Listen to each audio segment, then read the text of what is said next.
Welcome.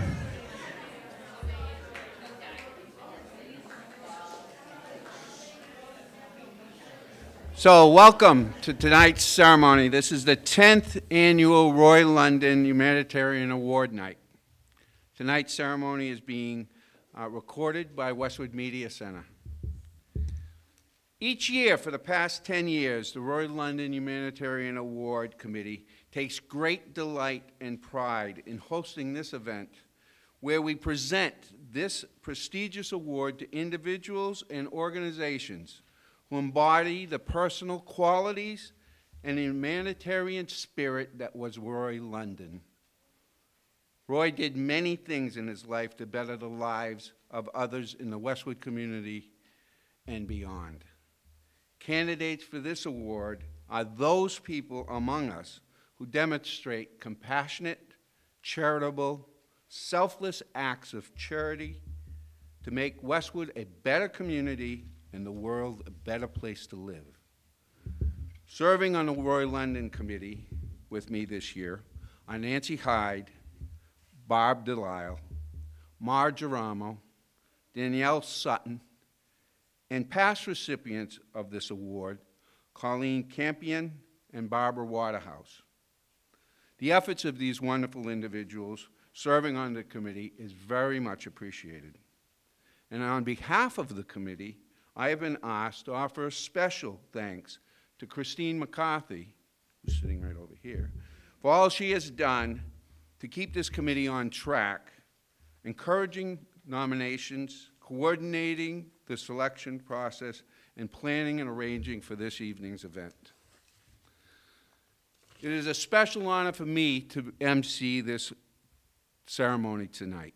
I have really enjoyed being a member of the Roy London Committee since its inception, participating in every aspect of the selection and award process, culminating in this evening as its MC. Each year gets harder and harder to select individuals from a growing number of submissions. All nominations in their own way highlight amazing stories, contributions, all small and large acts of kindness and volunteerism within this compassionate community. And in shining a spotlight on the individuals that initiated those acts, we believe we are encouraging more to come. This year's recipients are no different.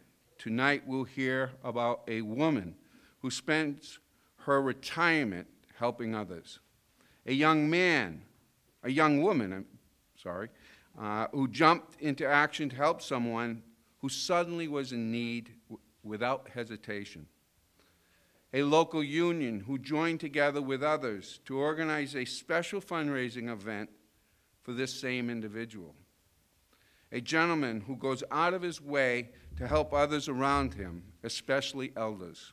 And finally, a local organization whose love for reading inspired a true connection halfway across the country. As we do each year, I'd like to introduce and welcome tonight's guest speaker. In 2009, Nancy Hyde, Phil Shapiro, and Patrick Ahern, the then Board of Selectmen, established the Roy London Humanitarian Award in Roy's memory. Nancy is not only a member of the Roy London Committee, she has overseen the committee as its chair since its establishment.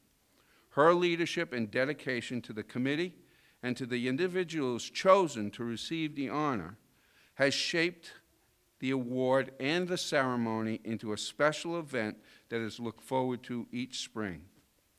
Having personally known Roy, Nancy has been able to truly embody his spirit into this award, ensuring that all recipients resemble the life of Roy and his dear wife, Ellie. A testament to that dedication is the people here tonight who are past recipients and each year come back to show their support for the new recipients. Roy, who I also knew well, would be oh so proud of every single person in this room tonight. Now it's my pleasure to introduce this evening's guest speaker, Nancy Hyde.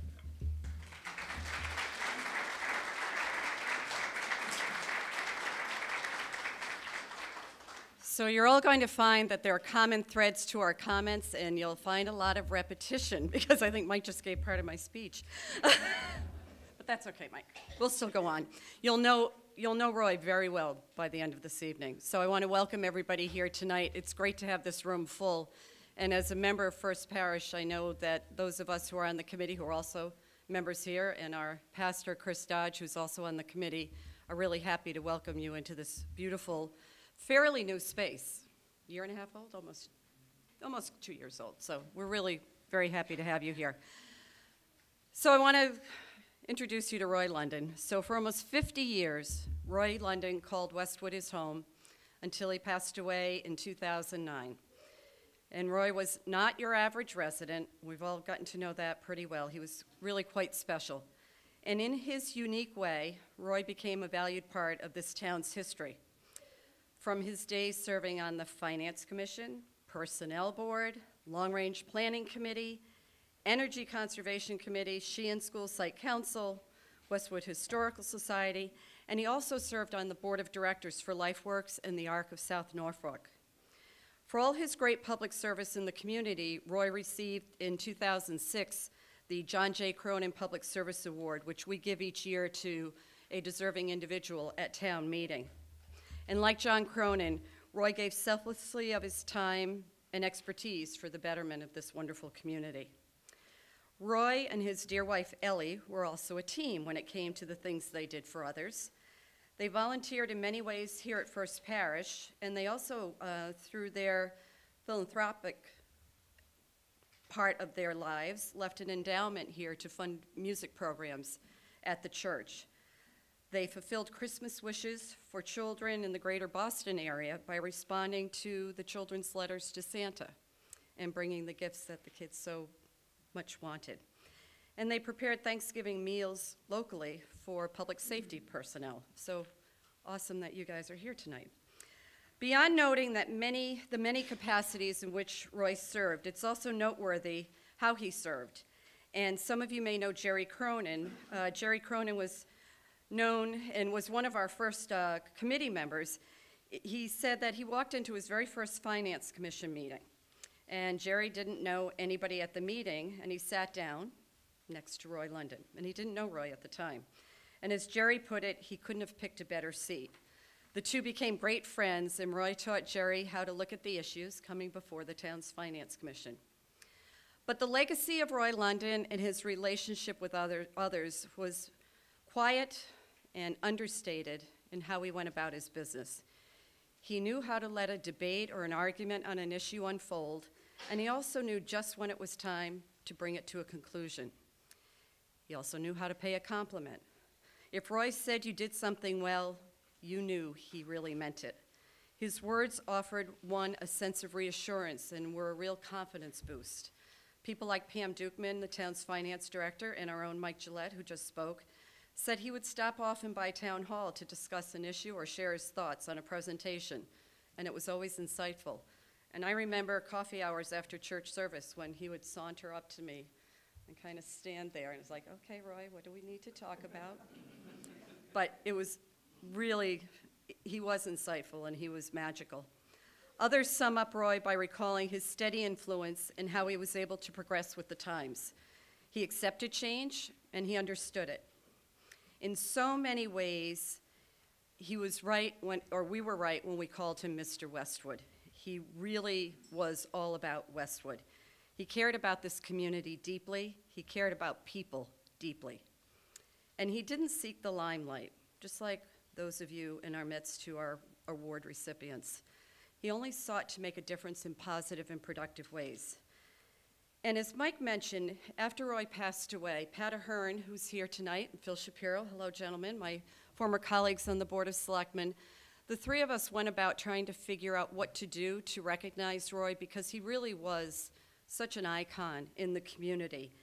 And the original committee, that was Mike Gillette, Pam Dukeman, Barb Delisle, Marge Aramo, Lisa Lehan, Jerry Cronin, and Sue DeLuca, we came together and we thought about what it was that made Roy so special. And by the end of our brainstorming session, we landed on the fact that Roy at his essence was a humanitarian. Everything he did for other people. And he did it with such class. And so we felt that by creating an award in his honor that recognized other people who similarly do pretty marvelous things, just as part of their everyday life, we thought we were hitting it right on the button. So the select board created this award, and we knew that we would meet people along the way very deserving of it. And lo and behold, over 10 years, we've given out 37 awards, including those that are receiving it tonight. And it's gone to individuals, organizations, couples, and families, all who do things in our community and some beyond the confines of our community. And I just want to take a moment to mention that one of our 2013 recipients, Joe Gantert, passed away this past year, and what a sweet man he was, and we were very happy while he was with us to honor him with the Roy London Award. So I think I speak for others who have served on this committee over the past 10 years. This work has been immensely gratifying. We have been moved by what the award recipients have done and continue to do. And I have had the honor firsthand of calling people and telling them they're receiving this award. And there's a common thread. Everybody's humble, all deflect attention, and all are deserving. So, to this year's recipients in the room, congratulations to each one of you. You too are the people that go about doing wonderful things for others. So congratulations and thank you.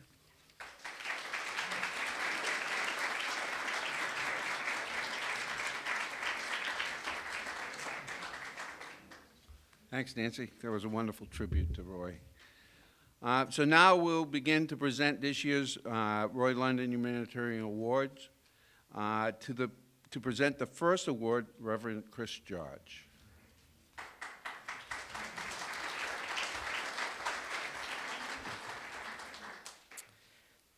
Hard to believe it's been 10 years.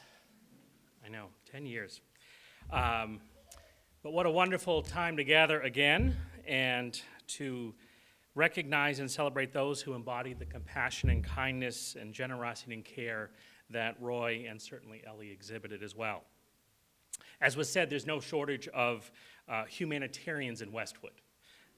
And tonight, I'm grateful for the opportunity to introduce Martha Crawford, not only as a member of the committee, but also as her pastor. So some of you may know, and Martha will, the story in the Bible about Martha and Mary.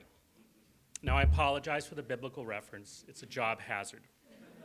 But in brief, Mary is often characterized as about being, while Martha is characterized as doing. Well, in that respect, on the doing, Martha Crawford certainly lives into the spirit of that other Martha. I feel she's one of the busiest people I know, particularly as a retired person, spending most of her time helping others. She's lived here in Westwood since 1966, and as a resident, she's served on the Personnel Board and Finance Committee and Housing Authority and Long Range Planning Committee. But also upon moving to Westwood, Martha became a member here at First Parish, and as she said, since that time has just about served every volunteer and leadership position except moderator. If you want to try it, Martha. Martha was also fortunate to know Roy and his wife, Ellie.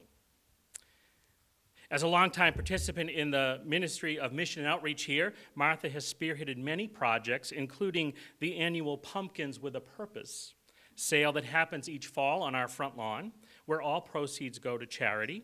And you often could find her there in all kinds of weather, greeting people and telling them about where all of these funds go that people donate as they buy their pumpkins. And also within her church family here, Martha had eagerly taken on the role over the years as a babysitter, a caregiver, a supporter, an adopted grandmother to a handful of families. Her willingness to help others and ask, what can I do to help? Which maybe gets her into more things to volunteer for than she imagined, has led her to serving on boards and organizations, often many at the same time. She served as secretary in the Mass Conference of the United Church of Christ, the Massachusetts Women's Home Mission, the Walker Center in Newton, and the Community Chaplaincy Council, which serves the Metro West area. One of her greatest joys is working with the Just Peace players, and some of them came here tonight to be with her. Through plays, this group raises awareness of issues of justice and compassion within United Church of Christ congregations. And for over 25 years, she has been an actor and a writer of that group, spending many weekends traveling across New England to present their works. For over 20 years, Martha has also volunteered multiple evenings. Every evening of the week? No, almost. Many evening weeks with the ESL program over in Norwood. The object of this program is to help people with what they need, whether that is people with no background in English to learn that, or those born speaking English but may also need help reading English. Martha has worked in that time with over 20 people and found herself not only teaching about English, but also fielding questions about cultural customs of our country, and I'm sure answering them very well. She may be perhaps proudest of the fact that she has helped 8 of those students become U.S. citizens. Now, some of you who know Martha knows that she's a knitter. And she jokingly told me the other day about her knitting that it keeps her busy and off the streets. Well, I'm glad it doesn't keep you too busy, that you still get out on the streets, although I can't understand where you find the time to knit with all these other things. So while clearly a doer, Martha also possesses a merry heart, in my opinion. In all her good works, she looks to be present and to be a presence. And because of that, she brings comfort and joy and hope to many. And because of that, we are proud to present with you, Martha Crawford, with the Roy London Humanitarian Award.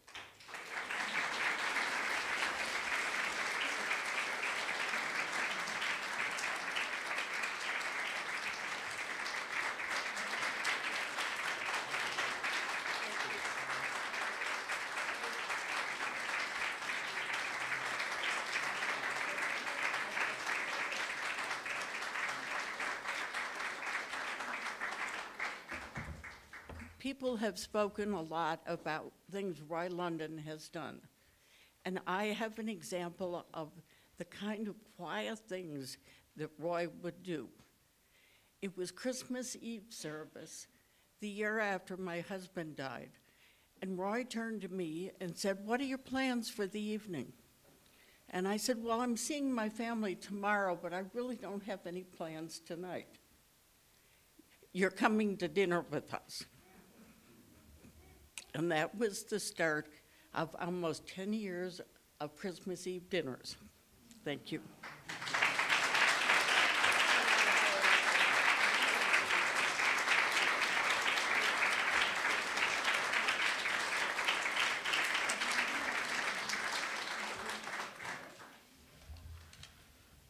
So moving on, the next 2 awards will be presented by Colleen Campion, the past recipient herself.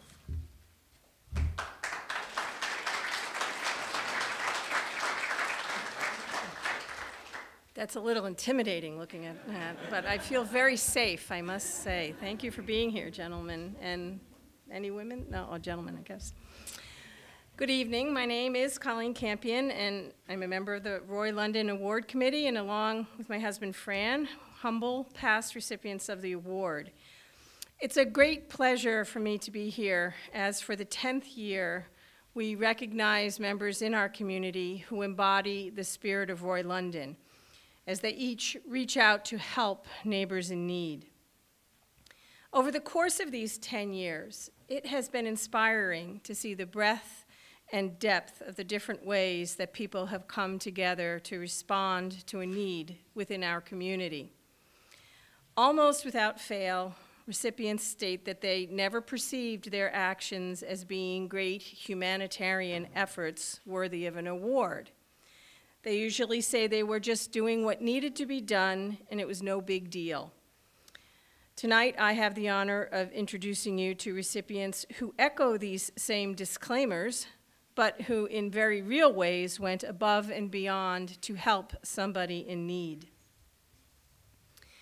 On January 10th of 2018, Michael and Lisle Lennon's home on Tamarack Road caught fire and ultimately burned to the ground.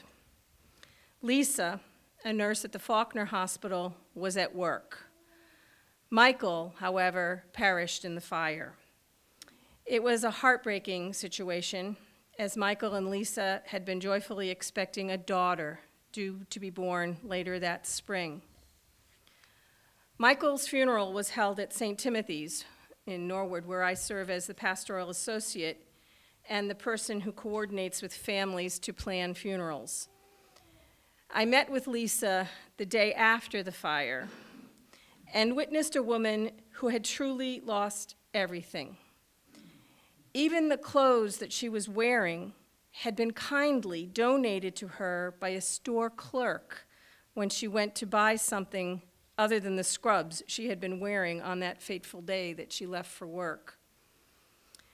Lisle Lennon was truly a person in need, and our next recipients, who did not know Lisa or Michael, had never met them, but had just heard of Lisa's plight, responded to Lisa's need and helped tremendously as Lisa tried to get back on her feet.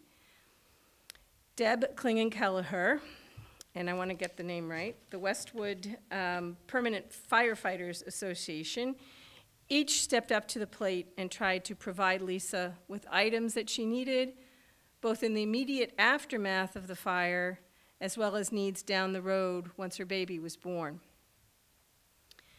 Deb lives in Westwood and had absolutely no ties to Lisa. She is a working mom, a physical therapist with 3 small children of her own. Despite how busy that sounds, Deb was already active in different efforts in town to help others. She had organized a large group of people to help the Thompson family with meals and other needs after the tragic death of young Eddie and the injury to his father. But the Thompsons were people in town, and Lisa was aware of them, knew them. She did not know Lisa. Lisle Lennon was not somebody who was part of her friend circle or anything like that. After hearing the reports of the fire and hearing that Lisa was 4 months pregnant, Deb felt the strong pull to do anything she could to help this young, expectant mother, and she jumped into action. She began immediately by contacting friends who were nurses and collecting maternity clothing for Lisa. Being very proficient with social media, Deb reached out to her network and spread the word about Lisa's needs and started to organize a way to collect donations and get them to Lisa. As people began to donate maternity clothes that were no longer needed or baby clothes that their children had grown out of, Deb began to realize that she also wanted Lisa to be able to choose new baby items herself for her baby. So she worked with Lisa and her family to provide a baby registry of needed items that could be acquired in time for the baby's birth in the spring. This also enabled Lisa to acquire a variety of sizes of clothing so that Lisa had some security moving into the future. When I asked Deb why she decided to get involved in doing all of this for someone she did not know, Deb said, "I remember what it was like to be expecting my first baby, how scary that was. I cannot imagine being in Lisa's shoes and knowing that I had to face all of that alone. She had literally lost everything and she needed to start anew." Deb's empathy for Lisa's situation was what ignited her to act. On their part, the Westwood Permanent Firefighters saw an opportunity for the fire department to give back. The Firefighters Union has an annual hockey game between the firefighters of Westwood and those of Norwood called the Wood Cup. How many of you knew that? How many of you knew that? I didn't know that before this. Each year, the firefighters use this hockey game as an opportunity to raise money for a worthy charity. Jordan Morgan had heard of Lisa's plight as well and suggested that proceeds from that year's Wood Cup could be given to her to help her get back on her feet. So the firefighters used this hockey game as that opportunity. They worked to advertise the event using flyers that were produced for the event, and of course using social media in any way possible to get people to come. They also organized a raffle that took place at the event to increase the money that could be given to Lisa and her baby. The event was a great success. Lisa was able to be present that night, or day, and met both Deb and the members of the fire department who were so generous in their time. And it was an emotional time to actually meet Lisa, to see how she was doing, to actually have her there at the game. And they were able to raise over $6,000 for Lisa and her daughter, Melanie. And in case you were wondering, Westwood won the Wood Cup.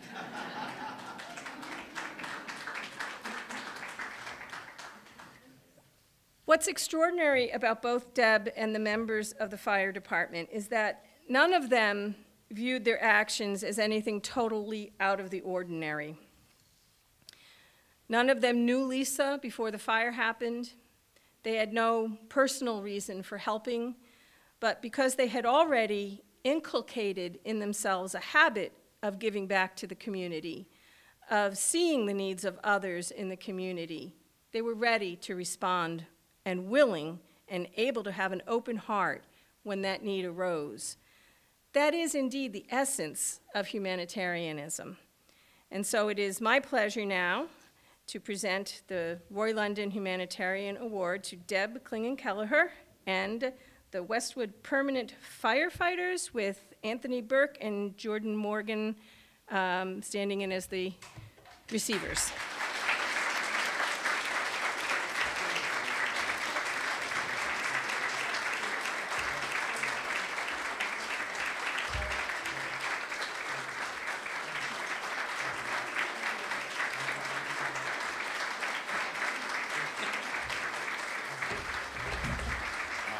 Beautiful.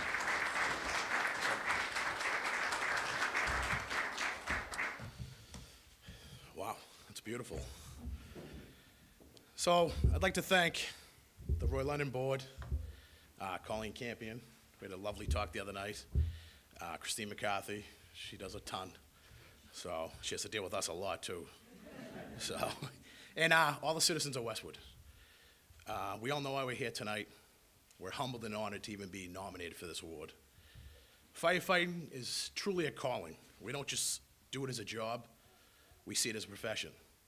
We will continue to support our charities and future charities along with the great citizens of Westwood. Jordan Morgan, to my left, just one of the fine men and women who are committed to making Westwood a better community and protecting its citizens on duty and both off duty. I'm proud to be associated with this fine organization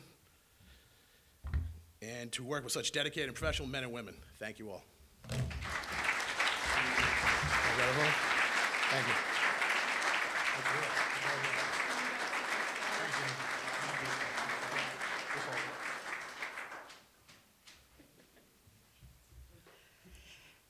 Thank you so much for this honor. I'm definitely humbled and appreciate everyone that really helped with this unfortunate event. And speaking to Lisa, she was unfortunately unable to be here, but both she and Melanie are doing great, and she hopes to return to Westwood in the future. Thank you.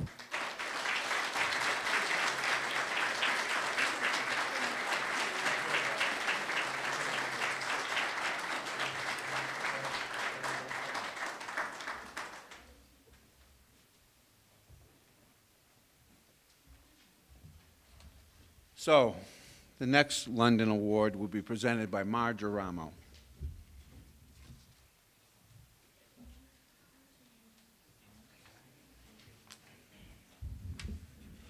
Good evening.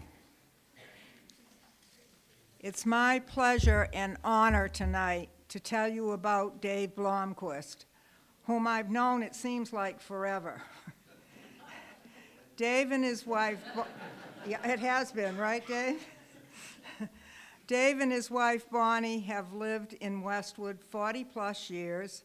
where they brought up 3 sons, 2 nearby, and one of them is here with them tonight, and I'm going to get the name right, I think, Scott, and one out of state. They summer on Prince Edward Island, and they have their own Blomquist compound up there. At First Parish, Dave has served on the Board of Deacons, Board of Trustees, taught Sunday school, been on 2 pastoral search committees, several capital campaigns, was an advisor to the Senior High Youth Fellowship, and is currently the co-chair of the Spiritual Life and Fellowship Committee. Outside of the town of First Parish and within the town, he's been a youth baseball officer and coach, a participant in and fundraiser for the Walk for Hunger, host family for a foreign student, is a member of the Westwood Lions Club, and has served on the FinCom. He has also been an active member of one of the political town committees. I won't say which one, as we are a nonpartisan group, and have been active in multiple campaigns for local and state officials. In Dave and Bonnie's role as grandparents, they have attended every Westwood High hockey game, both boys and girls, as they have a grandchild on each. That adds up to 4 games a week. In my opinion, that alone is enough to earn this award. Cold ice rinks are not my thing. Dave has also been a member of the Greater Boston Interfaith Organization, better known as GBIO, that works to train and organize the communities of Greater Boston across religions, racial, ethnic, class, and neighborhoods for the public good. He was also an active member of the Partakers Prison Ministry that mentors incarcerated women and men as they pursue higher education through the Boston University Prison Education Program, where he and a partner mentored a person in a state prison on a regular basis, and with their help, this person got his degree from BU. Currently, Dave is retired from Verizon and quietly, whenever asked, does painting, wallpapering, maintenance, chauffeuring for friends and relatives. He is the go-to guy if you need help with anything, and I don't think he ever says no. And he, as many of the other recipients, says, but I haven't done anything. It's a distinct honor to ask Dave to come forward and receive this award.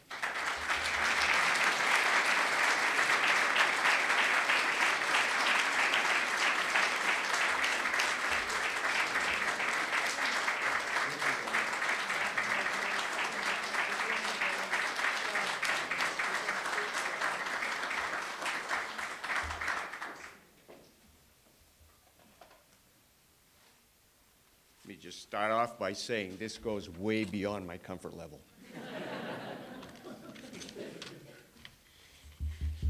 I want to take this opportunity to thank the individual who nominated me and the committee for selecting me. I'm truly honored and humbled. And I guess it's been said earlier, but when Nancy called me, I thought she had the wrong number. No, I really did. You know, you reach that stage of life where there aren't a lot of things that are coming your way when you get retired. You know, when you're younger, and you're in school and college, in your professional life, you get some awards, whatever. So I got to tell you, this is really kind of neat. Thanks to the committee. I also want to acknowledge the other recipients, and I'm truly humbled to be in their company. Gentlemen, all of you. We are so lucky to live in the town of Westwood. As Marge said, Bonnie and I have lived here for over 40 years. Our sons were all educated here, and now 4 of our 6 grandchildren are going through the Westwood schools. Bonnie taught at the Sheehan School for 30 years. She reminds me that up until last year, when our youngest grandson living in this town moved up to the middle school, we had had a member of our family at the Sheehan School for 42 years.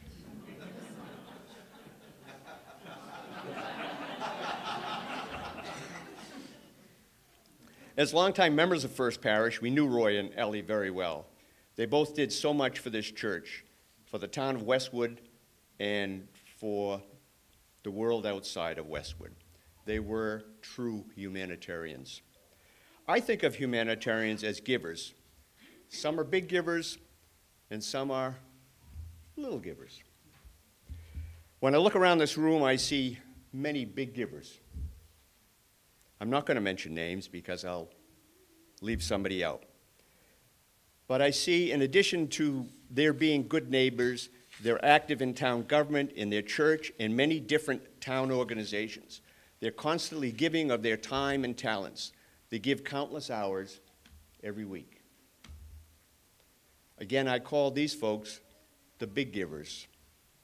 Some I call the little givers. They kind of fly under the radar screen, taking neighbors to doctor's appointments or just checking in on them, helping their neighbor clear the driveway in the wintertime, coaching youth sports, supporting and participating in their children's school activities, participating in things like the Walk for Hunger, saying yes when the March of Dimes makes that phone call and says, would you be willing to canvass your neighbors? They run in marathons and raise money for great causes, like my son Scott, who will be running his first Boston Marathon. And anybody who knows Scott, he hates to run. But he has raised over $10,000 for MS. They mentor inner city high school students like my son Chris, who's an architect. And he's mentoring young students, high school students in Boston who are thinking about the field of architecture. I think of my son Rob, who after graduating from West Point, served with distinction as an officer in the U.S. Army. And I see every member of the military as a humanitarian. The list goes on and on. We're lucky to live in a community of so many humanitarians. So on behalf of all the little humanitarians or little givers out there, I accept this award with gratitude and deep humility. Thank you.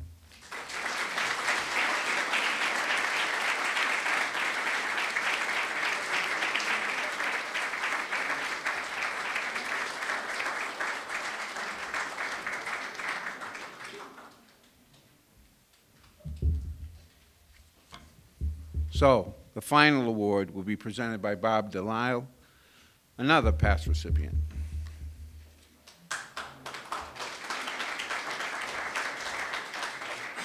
So I get to back clean up. So any stories that weren't told about Roy, I'll get to include in my speech. So I want you to notice the daffodils here because they haven't been mentioned yet. These are from Roy's garden. Marjorie Aramo, who's Marge's daughter, lives in Roy's old house. And so she usually goes into the garden. I don't think she really maintains the garden much, but she pulls out what she can.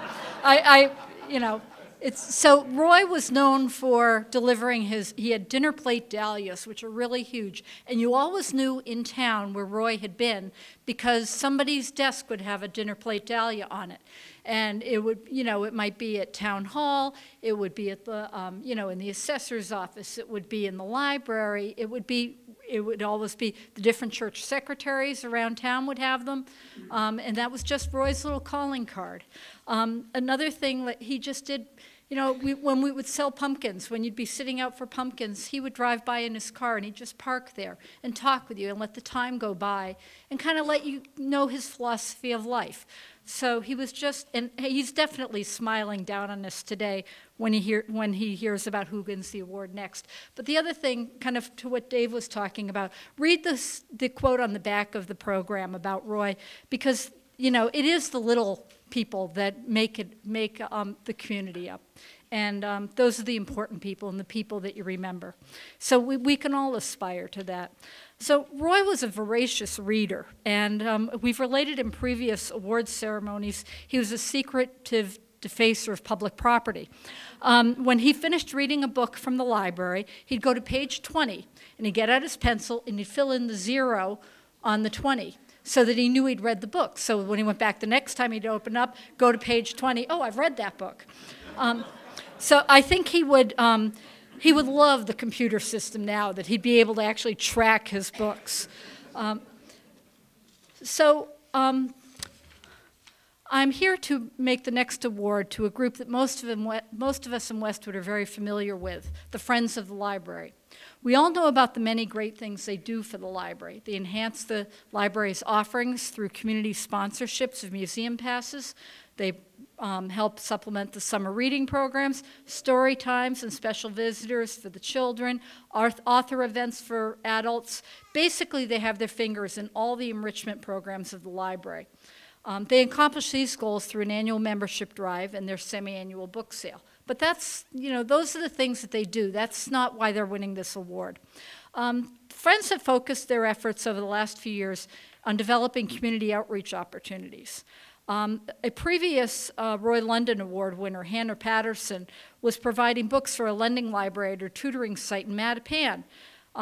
To paraphrase the nomination we received for the Friends of the Library, Hannah's story inspired and provided the impetus for a new and broader commitment to share the abundance of book wealth that is the basis of the Friends book sales. It is proving to be a win-win situation for all. Residents have a place to donate their books, giving them a new life and keeping them out of landfills.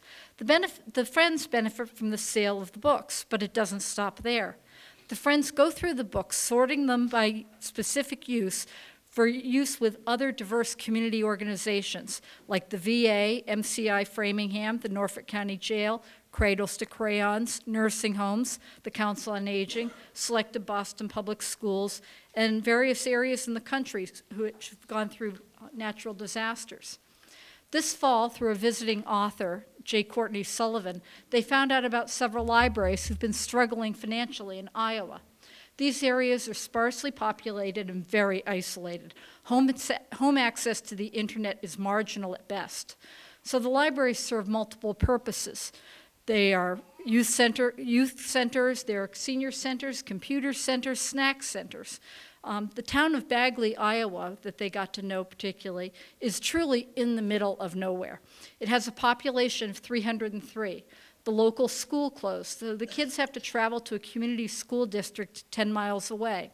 The materials budget for all library supplies is $1,500 a year. So you can imagine the impact 3 boxes of hand-selected book donations made to this little library.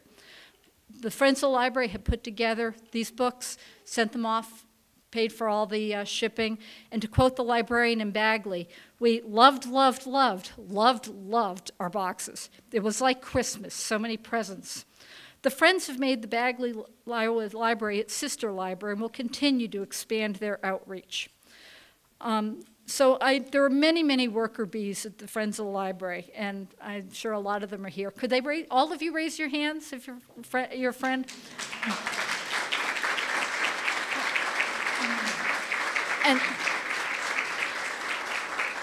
And that's not even all of them, because you see all the people that are running their book sales. But I want to acknowledge Jessie Turbane, who's the acting, she keeps saying acting president.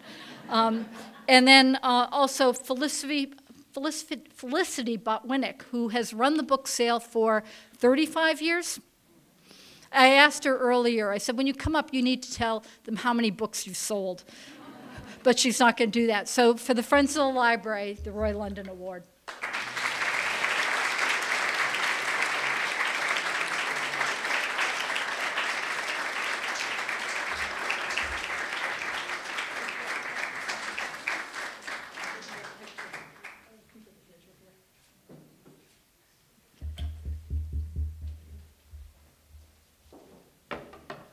Well, Bob, you just gave my speech, which is great, thank you. And also I just want to say hello to Martha, because she is one of the friends of the library who has faithfully helped at the book sales. So she can add that to her resume too. I'm really proud and honored to accept this award for the 25-person board of the Friends of the Library. And I'd like to thank especially Tricia for nominating us.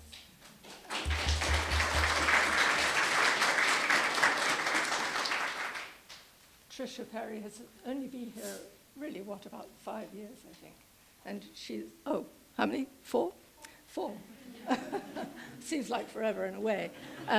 She has been so helpful to the Friends, and we hope we've been helpful to her, but she has facilitated everything that we do, and it's really been a joy to work there. And of course, thank you to the selection committee for selecting us. We're very grateful. And when we first heard about it, we said, what, us, you know? And then we thought about it, and we thought, well, yeah, we do a pretty good job. Yeah. And who am I to argue with Tricia? So that's great. And also, I think Roy London would have been very pleased, because he obviously had great affection for the library. And I was also going to mention the dahlias that he brought in. You knew every late summer to the first frost that there would be a socking great dahlia on the circulation desk, in the old library, of course. And so, I think that's a really nice touch. And really, I think everything else. Oh, yeah, we have had this year a tremendous inundation of books, donations. And I think it's partly due to our very good publicity person, but it also may have something to do with Marie Kondo, I have a feeling. She's the decluttering woman on the television, and we've had so many books. I'm just really afraid that next year we won't get a thing. So if you can donate some books, we'd be very grateful. And we've really had a great time as Friends of the Library. And so, what Barb said. And thank you very much.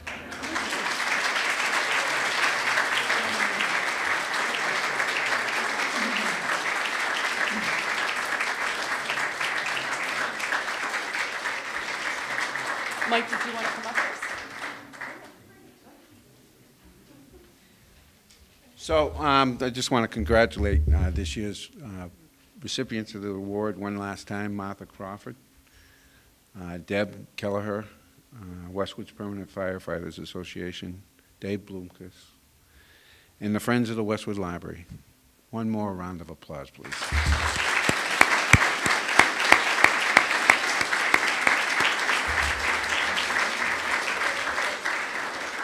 And like everybody else, thanks to the Humanitarian Award Committee.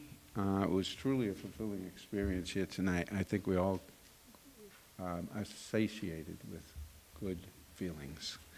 And now Nancy Hyde will close the event. So just a couple of items. We have a reception set up outside. I hope you'll stay around and enjoy each other's company for a little while. It's an amazing group that's here, so please take the time and say hello and to congratulate the recipients. And Barb mentioned the dahlias. I just want to point out that these aren't dinner plate ones, but these are dahlias because that's what Roy loved, and we like, really feeling the essence of him in the room. So thank you for coming out tonight. Thank you, Mike, for emceeing, and to the committee, and enjoy the rest of your evening. And if we're satiated with goodwill, that's a good thing. So thank you, Roy London.